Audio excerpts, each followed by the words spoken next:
लालची सब्जी वाली बिमला। एक छोटे से गांव की कहानी थी जहां एक सब्जी वाली रहती थी, बिमला। बिमला एक मेहनती और ईमानदार औरत थी। सुबह सुबह उठकर खेतों में जाती और अपने हाथों से सब्जियां उगाती थी। उसके खेतों में सिर्फ जैविक खाद इस्तेमाल होती थी, इसलिए उसकी सब्जियां ताज़ी और स्वादिष्ट होती थी।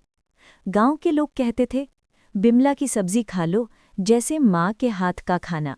अरे बिमला बहना, आधा किलो बैगन दे देना।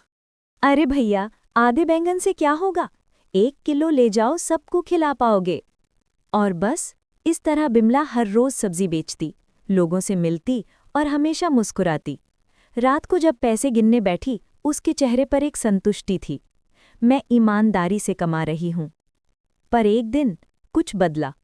उस दिन बिमला ने देखा उसकी सब्जियां सब बिक गई, पर एक आदमी बिना सब्जी के चला गया। कितने लोगों को सब्जी नहीं मिली।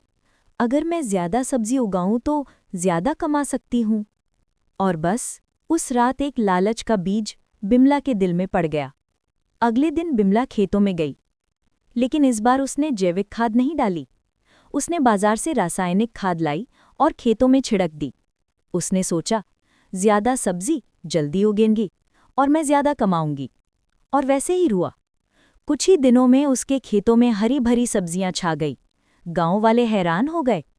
अरे, बिमला के खेतों में तो कमाल हो गया। सब्जी ले लो, ताजी सब्जी ले लो, देसी खाद की सब्जियां ले लो। बिमला ने हर दिन रिकॉर्ड तोड़ कमाई की।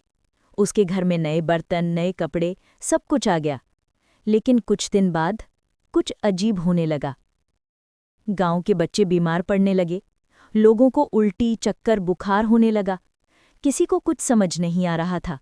सब पूछ रहे थे, ये हो क्या रहा है? मुखिया जी, लोगों के शरीर में कोई विष जा रहा है।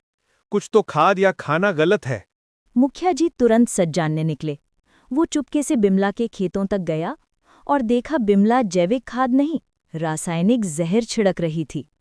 बिमला बहना, ये क्या कर दिया तुमने? तुम्हारी वजह से पूरा गांव बीमार पड़ गया। तुमने सबको धोखा दिया। मुझे लगा कुछ नहीं होगा मुखिया जी, बस थोड़ा ज्यादा कमाना चाहती थी। लेकिन अब बहुत देर हो चुकी थी।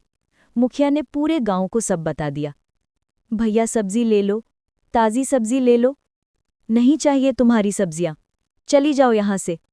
तुमने हम सबको धोखा दिया। और बस एक पल में सब कुछ खत्म हो गया। जो बिमला कल तक सबसे ईमानदार थी, आज उससे कोई मुंह नहीं लगाता था। उसके पास पैसे थे, पर इज्जत चली गई और मन में खालीपन रह गया। बिमला ने उस दिन सब समझ लिया। लालच के चक्कर में उसने सब कुछ खो दिया। उसने अपने खेतों से रासायनिक खाद हटा दी और फिर से जैविक खेती शुरू की। इस बार बिना लालच के, सिर्फ ईमानदारी के साथ। और धीरे धीरे लोगों का विश्वास वापस आने लगा। पर उसके दिल में वो एक लाइन हमेशा गूंजती रही, लालच बुरी बला है और सच्चाई सबसे बड़ी दौलत।